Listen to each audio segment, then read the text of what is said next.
2 AI coding tools, $100 million, and a developer community tearing itself apart. Cursor just hit $100 million in annual recurring revenue faster than almost any software company in history. They were the golden child, the darling of every developer on Twitter. But right now, a wave of developers is quietly switching to something else. And the reasons why might change how you think about AI coding forever. Cursor launched and immediately felt like magic. You open your editor, you type a question, and boom, it writes code for you. Tab completion on steroids. Developers lost their minds. The growth was explosive. Andreessen Horowitz threw money at them. The hype train had no brakes. But here's the thing nobody talks about. Cursor has a dirty little secret, and it's baked into the way the tool actually works. When you're working on a real project, not some toy demo, you need your AI to understand your entire codebase, every file, every function, every connection between them. Cursor's answer to this? You manually tag files with an @codebase command. You, the developer, have to tell the AI what to look at. Think about that for a second. You're using an AI assistant, but you're doing the heavy lifting of pointing it in the right direction. It's like hiring a research assistant and then handing them every single book they need to read. Now hold that thought, because what Windsurf did next is the part that's causing the civil war. Windsurf built something called Cascade. It's not just an autocomplete engine, it's an agentic system. That means it doesn't sit around waiting for you to tell it what to look at. It reads your entire project automatically. Every file, every dependency, every relationship between components. It builds a mental map of your codebase without you lifting a finger. You just describe what you want. Cascade figures out where to look, what to change, and how it all connects. No tagging, no manual context, no babysitting. That difference sounds small on paper, but in practice, it's the gap between a tool and a teammate. Developers who've tried both say the same thing. Once you experience automatic context, going back feels broken. And Windsurf didn't stop there. What they released next is what's really scaring the Cursor crowd.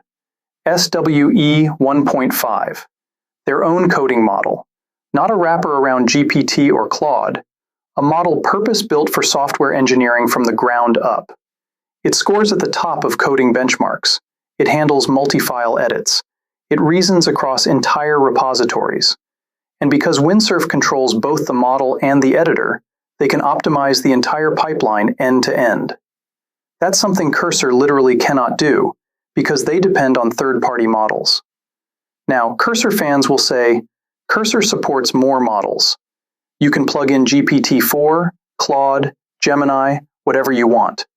And that's true. Flexibility is real. But here's the counter-argument that keeps coming up.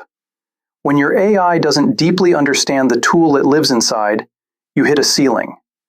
Windsurf's tight integration between SWE 1.5 and Cascade means fewer hallucinations, better multi-file edits, and way less time wasted fixing the AI's mistakes. So why hasn't everyone just switched already? Because Cursor still has massive advantages. The ecosystem is mature. Extensions work reliably. The community is enormous. When you hit a wall, someone on Reddit has already solved your exact problem. That network effect is real, and it matters. Windsurf is newer, rougher around some edges. Some developers report occasional lag. The plugin ecosystem is still growing. Switching your entire workflow is not something any developer does on a whim. But here's what makes this an actual war, and not just a product comparison. The philosophy is completely different. Cursor believes the developer should stay in control. You guide the AI. You point it. You decide what context matters. Windsurf believes the AI should figure all of that out on its own. You describe the goal. The agent handles the rest. One treats AI as a power tool. The other treats it as a coworker. Right now, the developer world is splitting along that exact line. Senior engineers who want precision lean toward Cursor. Builders who want speed and hate context switching are migrating to Windsurf. Neither side is wrong, but only one of these approaches scales as AI gets smarter. And if Windsurf's agentic model keeps improving, the manual tagging workflow might start to feel like typing terminal commands in a world that moved to voice. This war is far from over, but the battle lines are drawn. And whichever side you're on, the way you write code is about to change permanently. Thank you.